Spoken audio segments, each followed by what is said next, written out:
1er janvier, front de l'Ouest, contre-offensive allemande dans les Ardennes.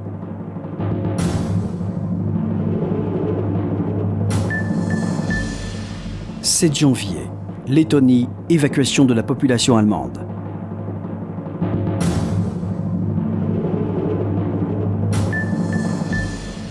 12 janvier, Pologne, grande offensive soviétique.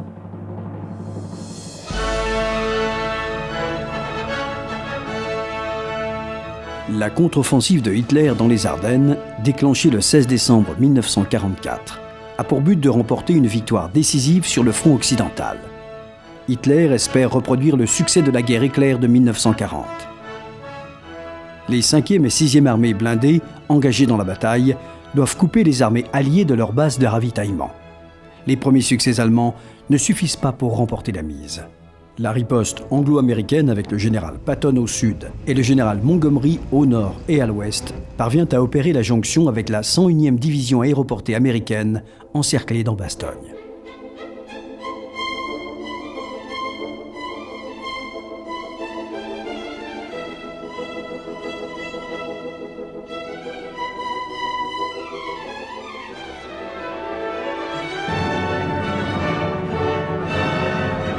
L'offensive allemande est près de renverser la situation sur le front de l'Ouest. Mais le maréchal von Rundstedt, qui dirige l'opération, manque de renforts, en hommes et en blindés, et de ravitaillement en essence et en munitions.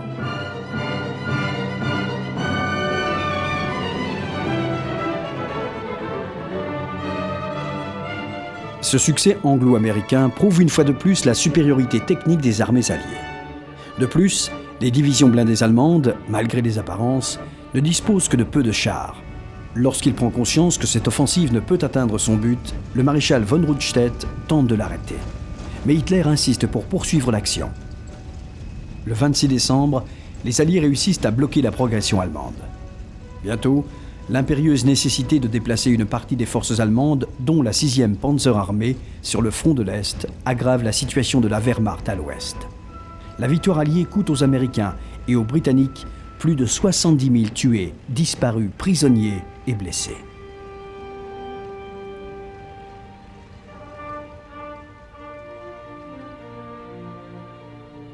Malgré son échec, la contre-offensive allemande réussit à bouleverser les plans alliés. Les attaques simultanées contre le territoire allemand de l'armée rouge à l'est et les troupes alliées à l'ouest n'est plus possible.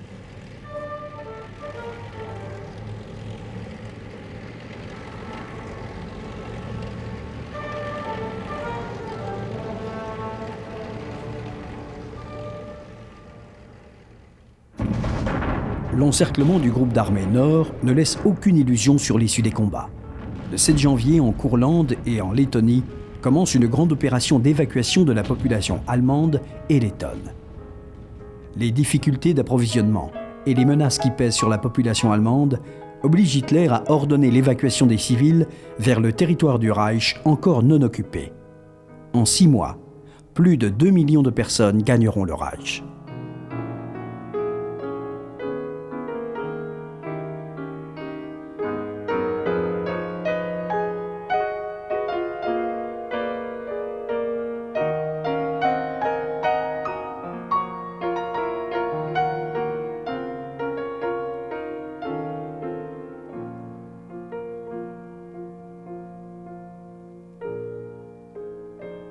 Le rôle principal de cette opération est confié à la Kriegsmarine qui met à disposition de la population civile tout type de navires présents sur la Baltique.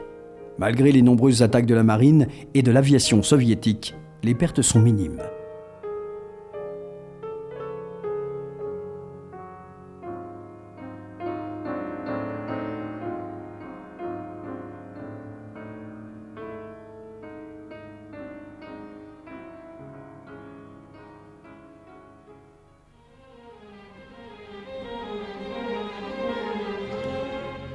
En janvier 1945, le territoire du Reich est menacé sur les 2 fronts. Pour faire face au manque d'hommes, chaque civil allemand doit être prêt à défendre la mère patrie.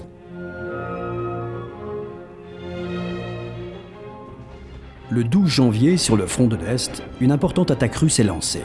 Les fronts soviétiques sont réorganisés. Le premier front ukrainien est confié au maréchal Konev. Le premier front de Biélorussie au maréchal Zhukov. le deuxième front de Biélorussie au maréchal Rokossovski. Au cours de la première semaine, l'offensive des troupes soviétiques s'enfonce de plus de 150 km dans le territoire polonais. En Prusse orientale, une brèche de 300 km de large s'est ouverte dans les défenses allemandes. 200 divisions soviétiques s'y engouffrent.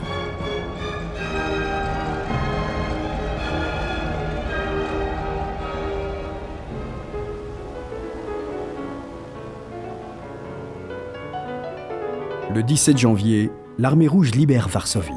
Pour des raisons politiques, c'est à la première armée polonaise, créée au sein de l'armée rouge en 1943, que revient l'honneur d'entrer dans Varsovie en premier.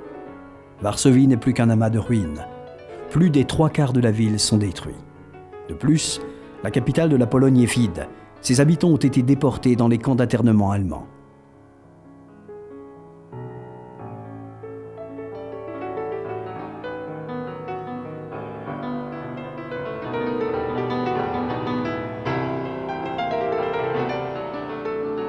Le lendemain, le défilé de l'armée polonaise dans la ville déserte apporte les prémices des changements politiques à venir.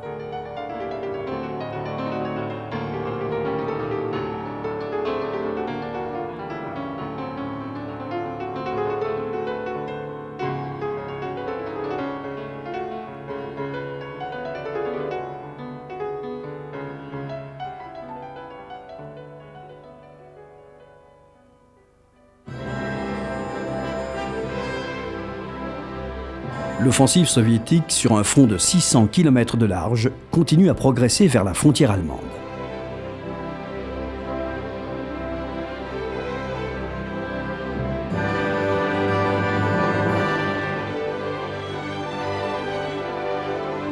Le 19 janvier, Cracovie est libérée. La ville échappe à la destruction grâce à la manœuvre du maréchal Koniev, qui réussit à contourner l'ancienne capitale polonaise.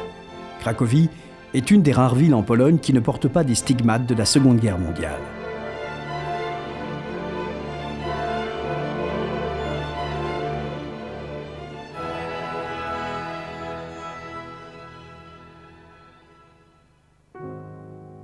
Le 27 janvier, l'armée rouge libère Auschwitz-Birkenau, le plus grand camp d'extermination nazi. Près de 2 millions de personnes, déportées de l'Europe entière, y ont trouvé la mort, dont plus d'1 million de Juifs.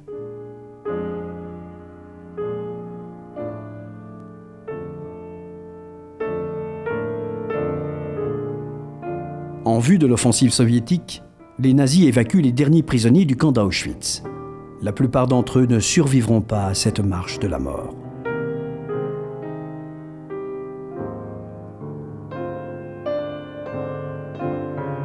Dans le camp, l'armée rouge ne découvre que 7500 personnes, parmi lesquelles 180 enfants.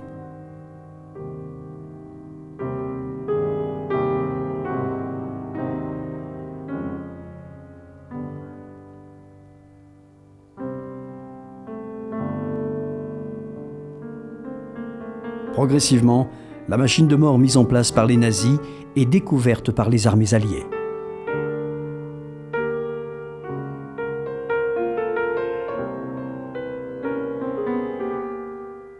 Les nazis n'ont pas réussi à effacer les preuves de leur barbarie. Dans les camps incendiés, les libérateurs trouvent des stocks de cheveux, des objets personnels, des lunettes, des chambres à gaz et les fours crématoires.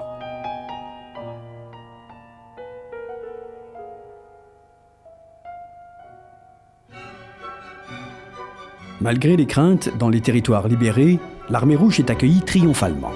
On espère le retour au temps d'avant-guerre, à la liberté et à la démocratie.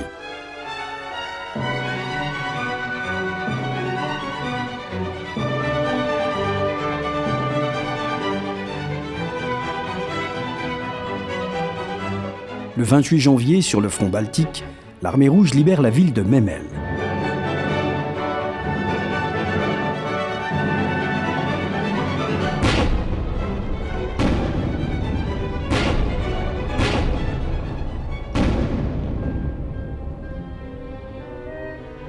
Le même jour, le premier front ukrainien pénètre en Silésie.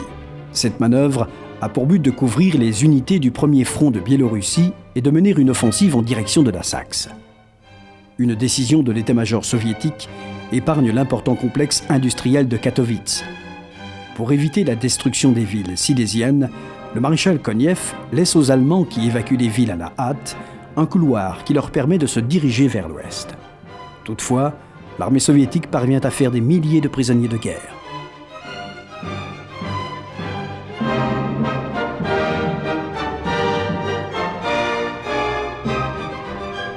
Au nord de la Pologne, le deuxième front de Biélorussie du maréchal Rokossovski réussit à isoler les unités allemandes qui combattent en Poméranie ou qui se trouvent encore en Prusse orientale.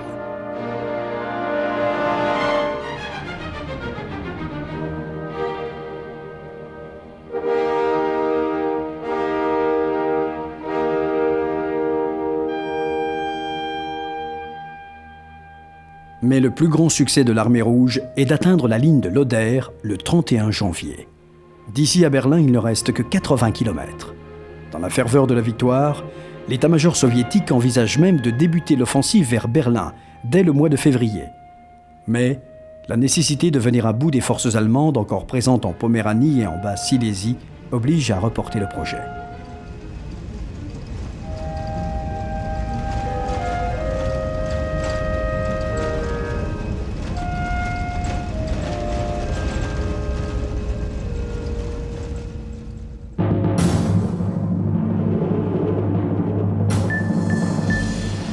« 4 février, Crimée, conférence de Yalta. »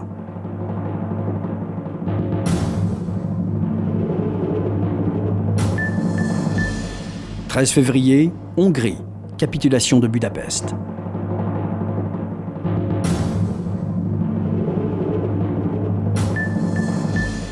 15 février, Allemagne, siège de Breslau.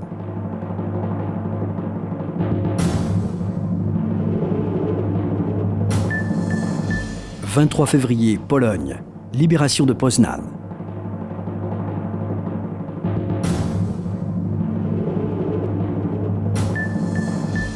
27 février, Allemagne, les Britanniques atteignent le Rhin.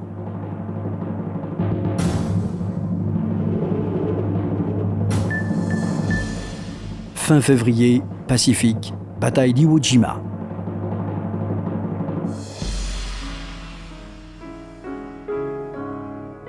Le 4 février 1945, dans le palais Livadia, à Yalta en Crimée, commence la deuxième rencontre entre les chefs de la coalition anti-hitlérienne, Staline, Roosevelt et Churchill. C'est Staline qui choisit le lieu de la conférence. Il craint de quitter les territoires contrôlés par l'armée rouge. Il est aussi le personnage clé dans les négociations. Les succès de l'armée rouge lui donnent la possibilité de s'opposer aux Britanniques et aux Américains. Soutenu par le bureau politique du Parti communiste et conseillé par Molotov, présent lors des accords avec l'Allemagne en août 1939, il dicte ses conditions sur la manière de préparer la dernière phase de la guerre et sur l'avenir des peuples d'Europe libérés du joug nazi. Son seul engagement militaire est que l'Union soviétique accepte de prendre part à la guerre contre le Japon.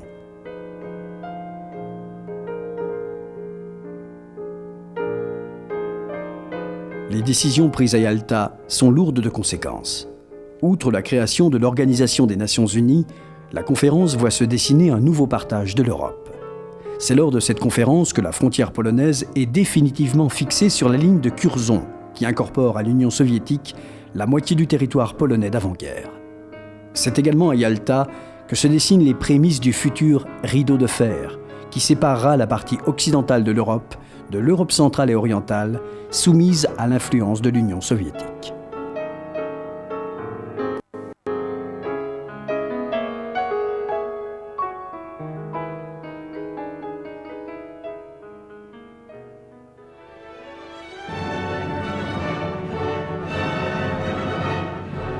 Le 13 février 1945, Budapest capitule. Depuis plus de 3 mois, la ville est assiégée. Les unités allemandes et hongroises, bloquées dans la ville, ne peuvent plus recevoir de renforts. 5 corps d'armée du 2e front d'Ukraine et les navires de la flotte du Danube sont dirigés vers la capitale hongroise. La défense de Pest s'effondre en janvier. Buda résiste encore pendant plusieurs semaines. Plus de 100 000 défenseurs de la ville sont faits prisonniers.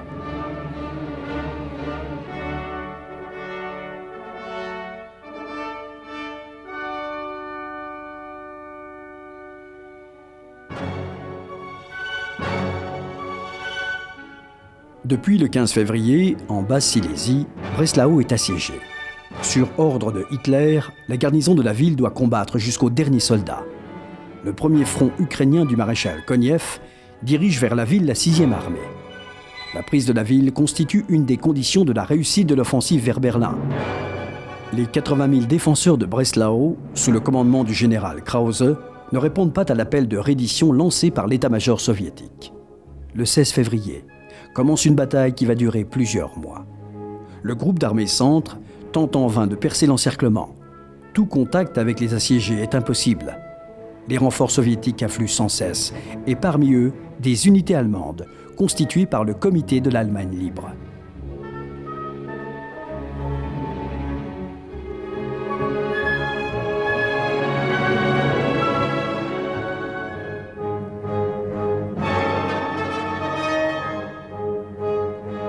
La défense de Breslau durera bien plus longtemps que celle de Berlin et ne cessera que le 6 mai 1945. Certains quartiers seront détruits à 90%. Près de 170 000 civils y trouvent la mort.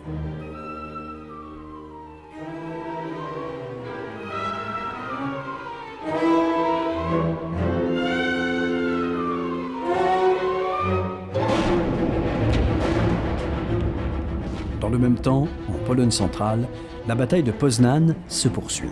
Pendant un mois, la ville est attaquée par les unités du premier front biélorusse. Le dernier bastion, la citadelle, tombe le 23 février grâce à la population locale.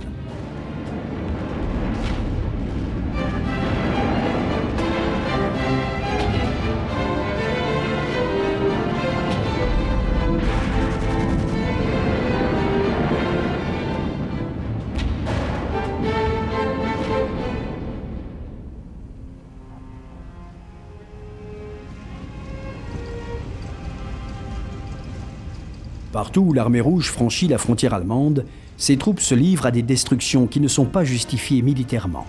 Les cruelles exactions de toutes sortes, notamment le viol quasi systématique des femmes allemandes, marquent la progression soviétique sur le territoire du Reich.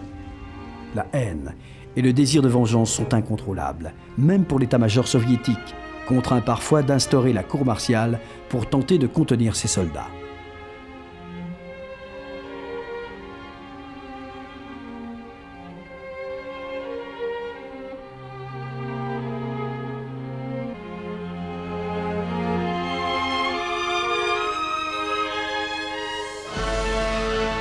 Sur le front de l'Ouest, en février 1945, toutes les conditions pour franchir le Rhin sont réunies. Le 27 février, les unités de la 21e armée britannique du maréchal Montgomery atteignent le bord du fleuve. Les 1e et 9e armées américaines attaquent Duisbourg, puis Bonn, alors que la 3e armée américaine, commandée par le général Patton, se dirige vers Trèves. Les objectifs à atteindre sont, d'une part, le bassin de la Ruhr, vital pour l'économie de guerre allemande, puis ultérieurement Berlin.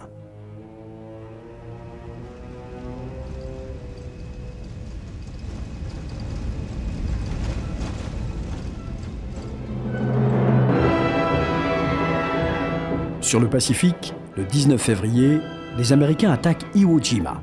La bataille pour s'emparer des aéroports sur l'île dure un mois et est l'une des plus meurtrières. Seuls 10% des défenseurs de l'île vont survivre au terrible combat. Les pertes américaines atteignent 20%.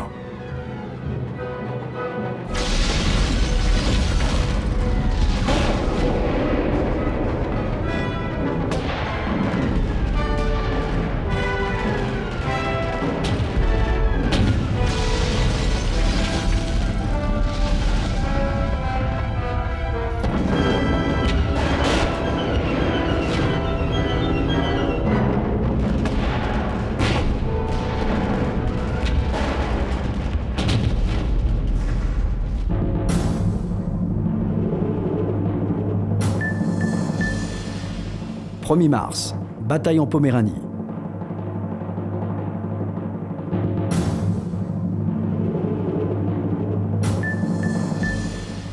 6 mars, Hongrie, bataille du lac Balaton.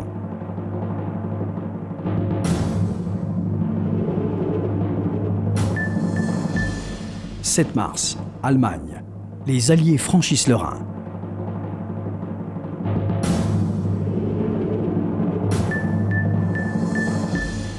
19 mars, Berlin, Hitler ordonne d'appliquer la politique de la terre brûlée.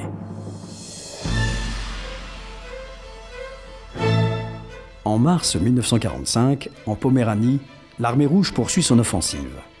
Pourtant, les forces allemandes concentrées sur les côtes de la Baltique sont considérables et menacent toujours l'avancée soviétique.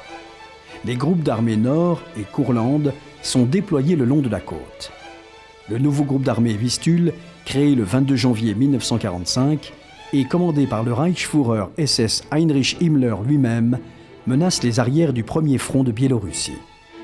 Malgré d'importantes pertes, le groupe d'armées Vistule dispose encore de 25 divisions d'infanterie et de 8 divisions blindées. Les fortifications de la défense allemande, les Val Pomorski, constituent un obstacle supplémentaire pour les troupes soviétiques. De plus, la ville de Kolberg est défendue par 10 000 hommes issus des unités allemandes battues en Poméranie. Ces combattants opposent une forte résistance et reçoivent des renforts par la voie maritime. Après la capitulation le 18 mars, la même voie servira à l'évacuation des prisonniers allemands.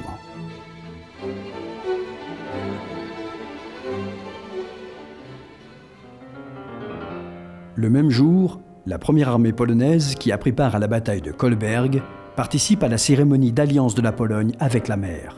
La Nouvelle-Pologne retrouve une importante façade maritime sur la Baltique.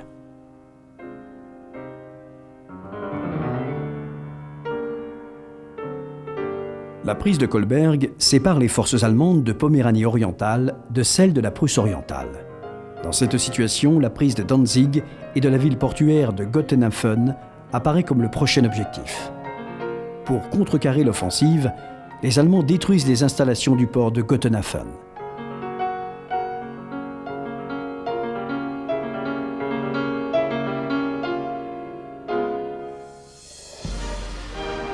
À Danzig, les batailles se concentrent dans la vieille ville. Les incendies provoqués par l'armée rouge détruisent 90% des monuments historiques concentrés dans cette zone. Le 30 mars, après de dures batailles, la ville par laquelle tout a commencé est libérée.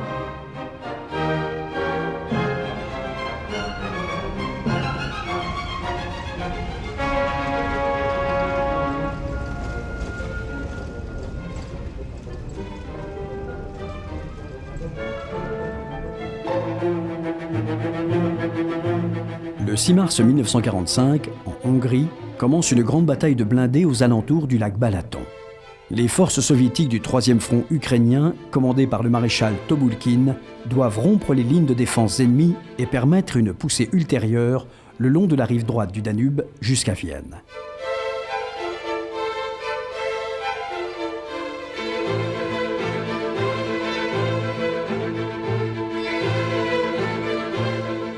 Les Allemands mettent en ligne plus de 430 000 hommes, 5 630 canons et mortiers, 877 chars et canons d'assaut et 850 avions.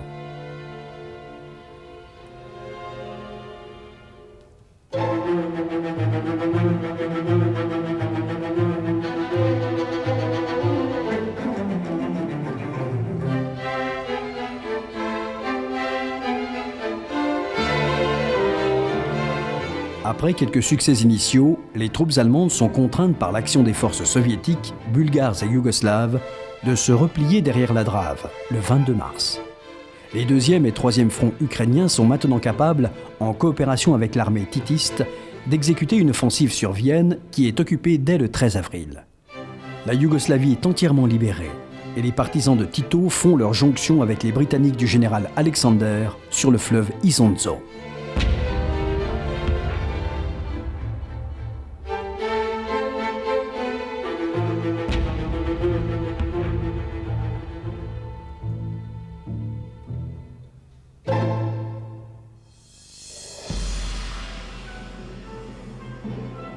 Le 7 mars au matin, une section de la 9e division blindée américaine prend un pont intact sur le Rhin, à Remagen. Hitler, hors de lui, démet de ses fonctions le maréchal von Rundstedt et nomme à sa place Kesselring. Les Alliés vont progressivement renforcer cette tête de pont, qui, le 17 mars, ne mesure qu'une quinzaine de kilomètres. Mais cette brèche de Remagen pompe littéralement les réserves allemandes et affaiblit les lignes de défense allemandes des autres secteurs du front occidental. Le 24 mars, les Alliés disposent du nord au sud de 3 têtes de pont sur le Rhin. à Wesel, à Remagen, à Oppenheim. L'offensive vers les grandes villes que sont Francfort, Essen, Dortmund peut débuter.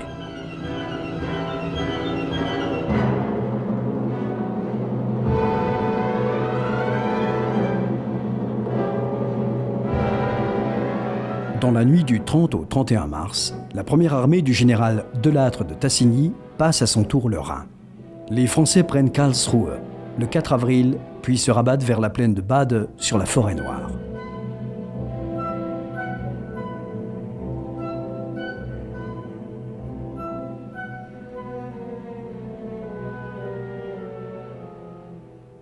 « 19 mars. Hitler ordonne la politique de la terre brûlée. Dans les régions du Reich que la Wehrmacht est contrainte d'abandonner, tout doit être détruit. Les moyens de transport, les barrages, les réseaux de gaz et d'électricité, les mines, les installations industrielles, jusqu'aux dépôts de vivres et de vêtements. Les populations civiles doivent être évacuées. À l'est comme à l'ouest, l'ennemi ne doit trouver qu'un désert, une terre brûlée. Albert Speer, ministre de l'Armement, s'oppose à cette mesure. En accord avec le général Guderian, Speer sabote l'ordre de destruction systématique. Les armes miracles, notamment les missiles V1 et V2, constituent la dernière chance de l'Allemagne nazie. Mais, à part Hitler, plus personne ne croit à la victoire. Certains généraux envisagent même d'entamer des négociations avec les Alliés.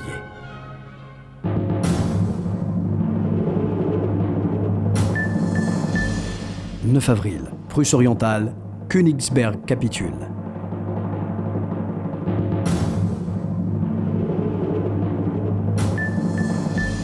14 avril, la Ruhr, l'armée allemande est encerclée. «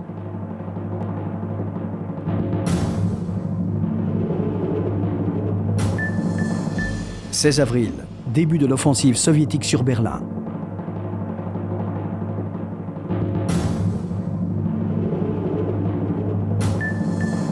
21 avril, Italie, libération de Bologne.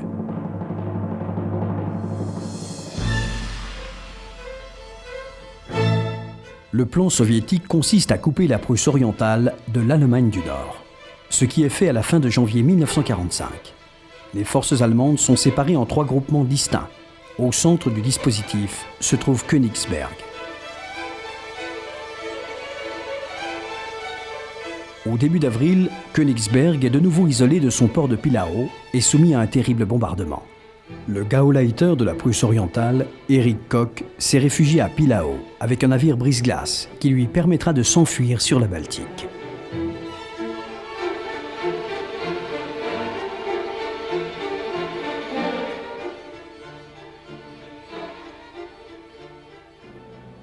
Des civils tentent de s'enfuir par la mer. Les sous-marins soviétiques coulent des navires chargés de réfugiés. Les troupes du général Bagramian sont chargées de l'assaut sur Königsberg. Leur tactique consiste à encercler les défenseurs allemands.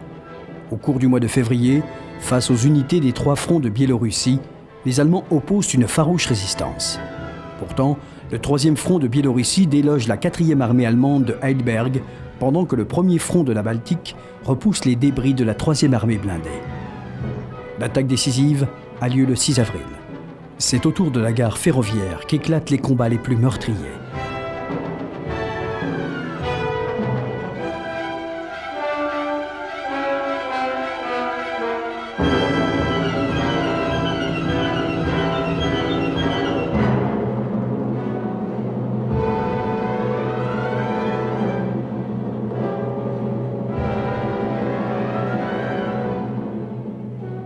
Pour les Allemands et les Soviétiques, Königsberg constitue un symbole historique.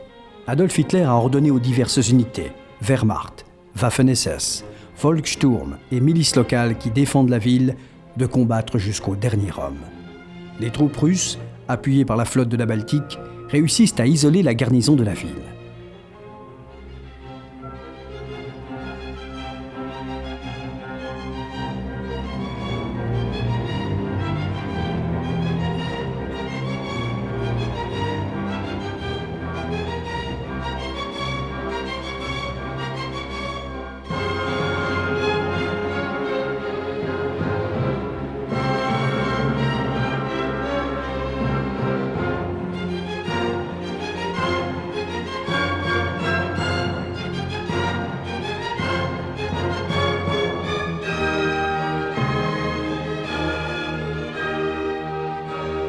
Après avoir subi un intense bombardement et des combats acharnés, le 9 avril, le général Lach, gouverneur de la ville, nazi convaincu, décide pourtant de capituler.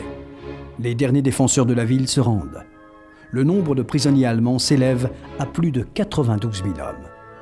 En Prusse orientale, seuls quelques éléments encerclés résistent encore entre Elbing et Danzig.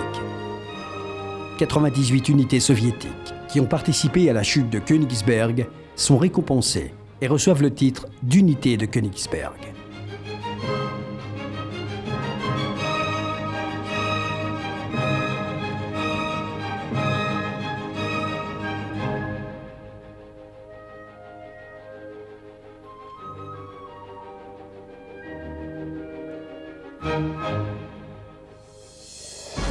Sur le front occidental, durant la première quinzaine d'avril, les Alliés progressent inexorablement. Les 1er et 9e armées américaines pénètrent dans la forteresse Ruhr. La jonction des armées américaines isole dans la Ruhr le groupe d'armée B du Feldmaréchal Model et 2 corps d'armée du groupe d'armée H du général Blaskowitz. 21 divisions au total. Les derniers défenseurs de la Ruhr se rendent le 17 avril. Les Alliés doivent faire face à l'afflux d'un grand nombre de prisonniers de guerre dans l'improvisation la plus complète. Plus de 320 000 Allemands sont faits prisonniers, dont 30 généraux. L'Elbe est atteint le 11 avril par la 2e division blindée américaine. La route de Berlin est grande ouverte devant les Américains. Le commandant du groupe d'armée B, le maréchal Model, se suicide le 21 avril près de Duisbourg.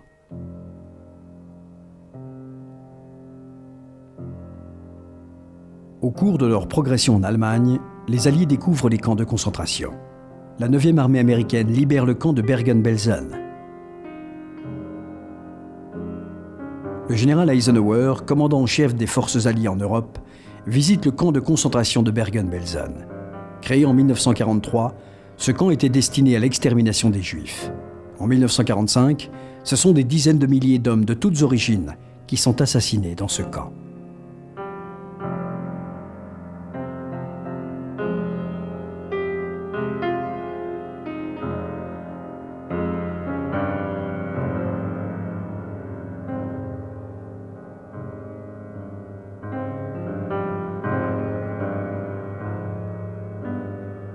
Certains gardiens SS des camps nazis sont faits prisonniers et jugés par les cours martiales alliées.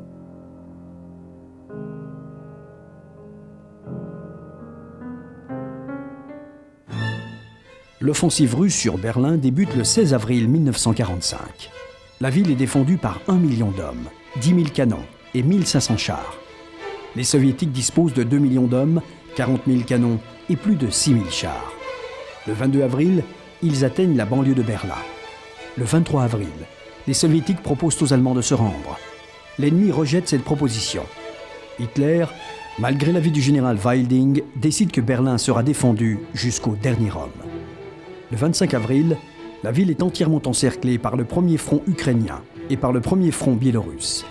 Le 27, les forces de Koniev atteignent l'Elbe et rejoignent les Américains à Torgau.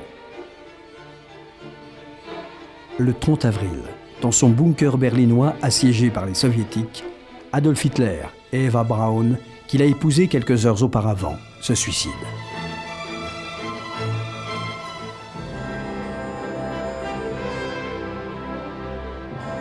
Le 9 avril, entre Faenza et le lac Comacchio, les unités britanniques néo-zélandaises, indiennes et polonaises de la 8e armée britannique attaquent dans la direction de Ferrare, tandis que l'armée américaine lance un assaut frontal sur la ville. Mais la résistance allemande bloque les Alliés au sud de Bologne. L'attaque du 2e corps d'armée polonais le long de la Via Emilia est décisif. Le 21 avril, Bologne, capitale de l'Émilie-Romagne, est libérée. La route vers les provinces de Lombardie, du Piémont et de Vénétie et le bastion fasciste de la République de Salo est ouverte.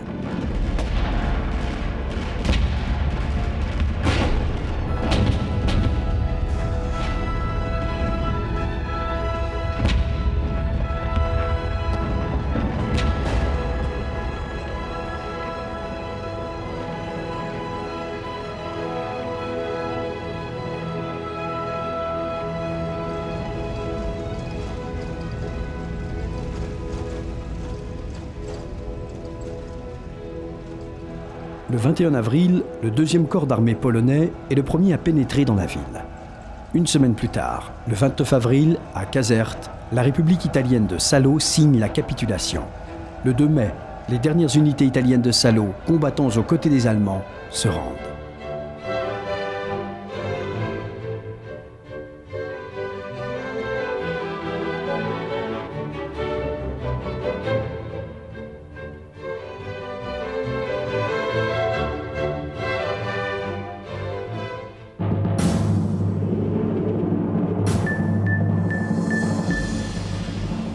« 2 mai, capitulation de Berlin.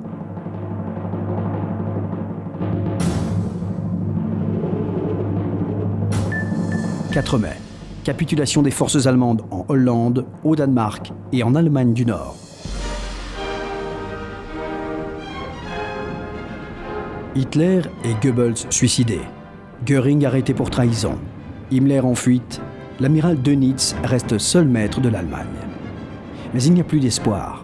Dans la capitale du Reich, chaque jour, l'avancée soviétique repousse les défenseurs, qui ne peuvent plus recevoir de renforts. Pourtant, malgré les pertes, la résistance est désespérée. Des petits groupes d'hommes combattent avec acharnement, harcèlent les soviétiques, qui ont retenu les leçons de Stalingrad. Ils se gardent de progresser dans les rues et avancent par les cours, les sous-sols, les bâtiments, pratiquant des brèches dans les murs.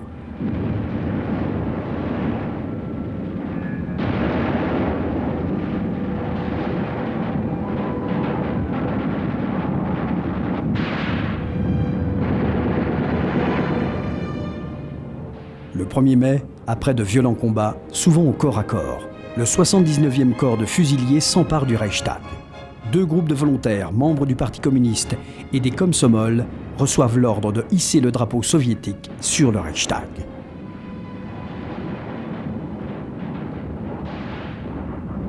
Berlin est entièrement aux mains des soviétiques. Le cessez-le-feu négocié entre le maréchal Zhukov et le général Weilding prend effet le 2 mai à 7 heures.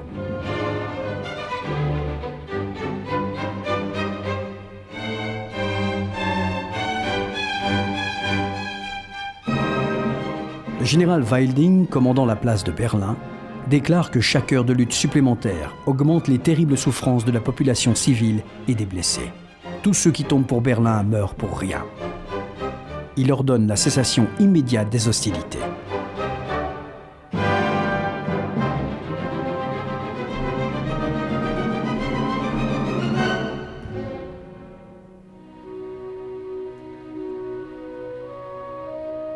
Alors qu'au nord, le 4 mai, l'armée britannique entre à Hambourg, puis à Wilhelmshaven, au sud, au col du Brenner, à la frontière entre l'Italie et l'Autriche, les troupes anglaises du général Alexander font leur jonction avec les Américains de la 103e division.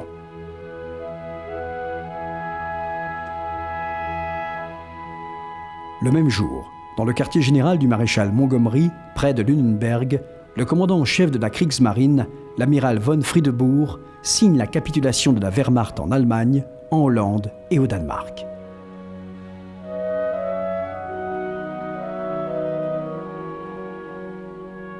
Le 8 mai 1945, à Berlin, dans l'école des sous-officiers de Karlshorst, le Feldmaréchal Keitel et des représentants de la Kriegsmarine et de la Luftwaffe signent l'acte de la capitulation sans condition. La guerre en Europe est finie. Le maréchal Zhukov ne cache pas sa satisfaction.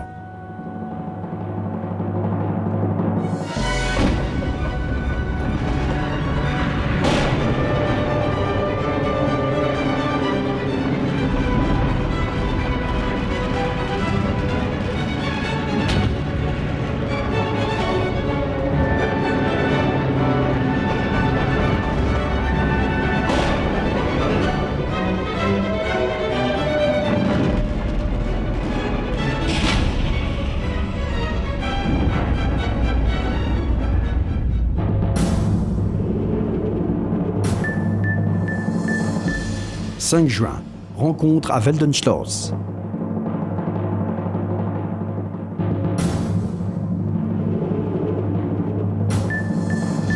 Le 28 juin se déroule à Moscou, sur la place Rouge, un impressionnant défilé des armées soviétiques victorieuses.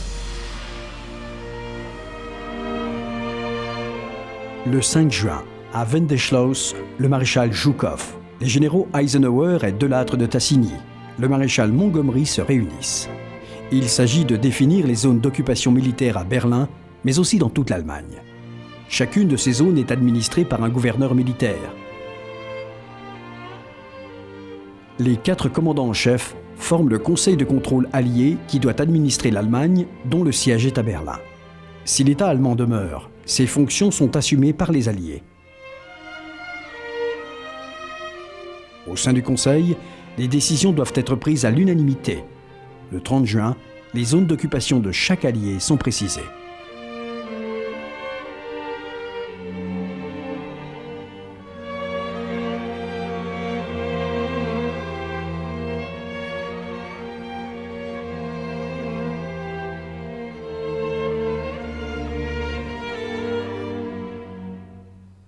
Les Soviétiques contrôlent les Landes de Mecklembourg, Comarque, Brandebourg et Saxe-Anhalt. Dès janvier 1947, les Anglo-Américains fusionnent leurs zones. En mai, ils décident de faire élire et non plus de nommer les membres de l'administration de la bizone. Première étape vers la formation d'un gouvernement ouest-allemand et la naissance d'un État dans la zone d'occupation occidentale. Le 28 juin se déroule à Moscou un impressionnant défilé des armées soviétiques victorieuses. Le maréchal Zhukov, sur un cheval blanc, passe en revue les troupes soviétiques impeccablement alignées.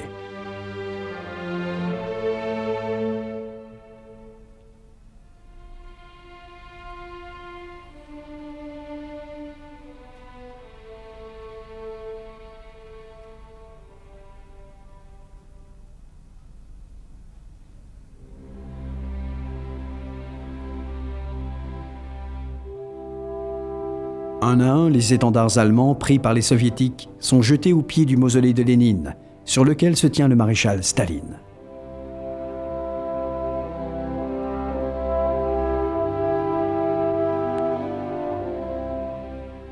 Cette cérémonie marque le triomphe militaire et politique personnel du maréchal Staline, au faîte de sa gloire et de sa puissance.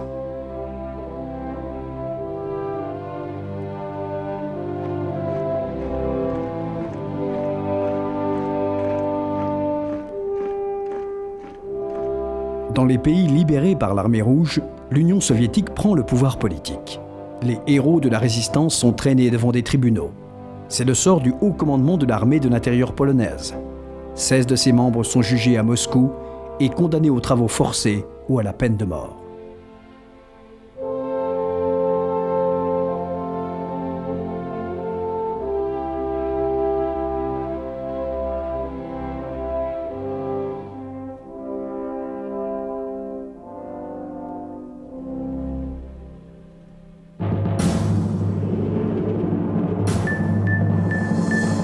« 17 juillet, Berlin, conférence de Potsdam.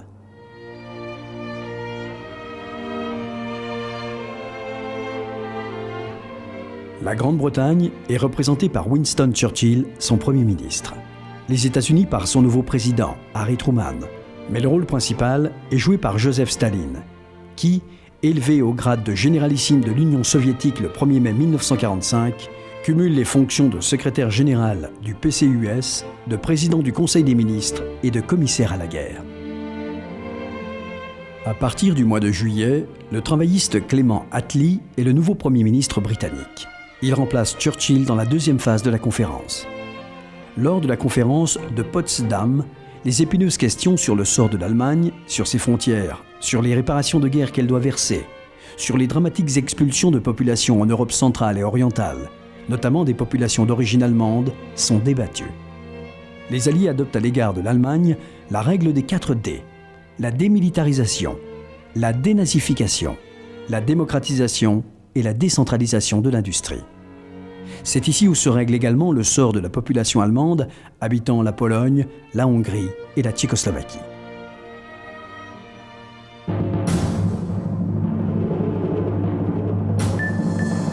Août, bombardement du Japon.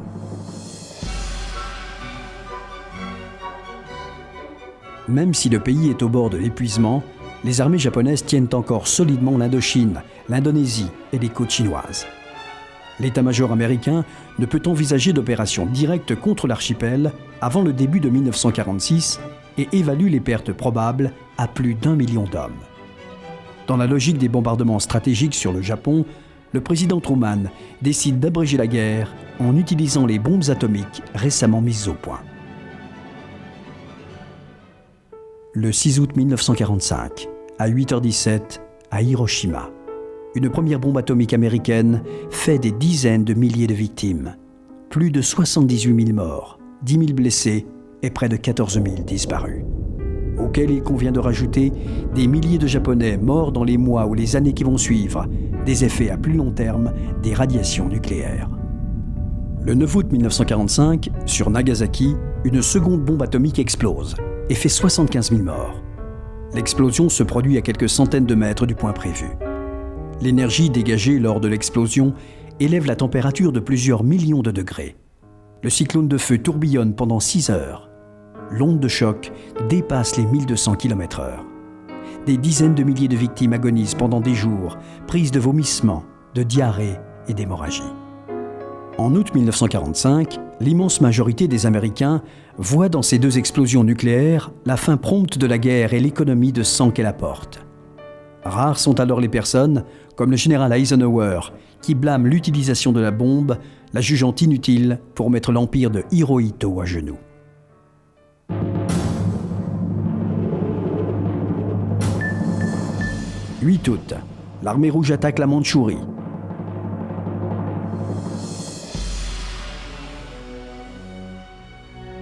L'empereur Hirohito prépare la capitulation. Des milliers de prisonniers de guerre sont libérés.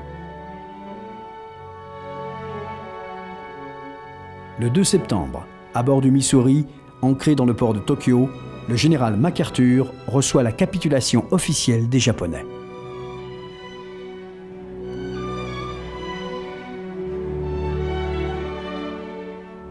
Le Japon est représenté par son ministre des Affaires étrangères, Shigemitsu, et le chef de l'état-major, le général Umezu. «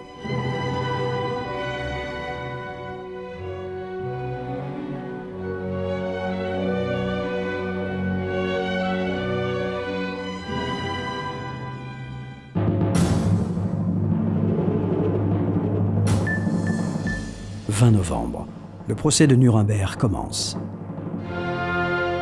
Tous les hauts dignitaires plaident non coupables. Pourtant, la liste d'accusations est longue. Les crimes contre la paix, crimes de guerre, crimes contre l'humanité, l'extermination, la réduction en esclavage, la déportation et des actes inhumains commis contre la population civile à la suite de tout crime de guerre ou en liaison avec lui, ce qui limite dans le temps la notion de crime contre l'humanité. Sur les 21 accusés, le maréchal Göring, Joachim von Ribbentrop, le général Keitel, Ernst Kaltenbrunner, Alfred Rosenberg, Hans Frank, Wilhelm Frick, Julius Streicher, Fritz Sauckel, le général Jodl, Arthur Seyssinkar sont condamnés à mort. Avec la complicité d'un gardien, Hermann Göring se suicide dans sa cellule le 15 octobre. Les autres condamnés sont exécutés dans la nuit du 16 au 17 octobre. Rudolf Hess, Walter Funk et Erich Raeder sont condamnés à la prison à vie. Baldur von Schirach, Albert Speer à 20 ans de prison.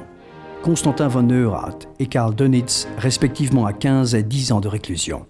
Almar Schart, Hans Fritzsch et Franz von Papen sont acquittés.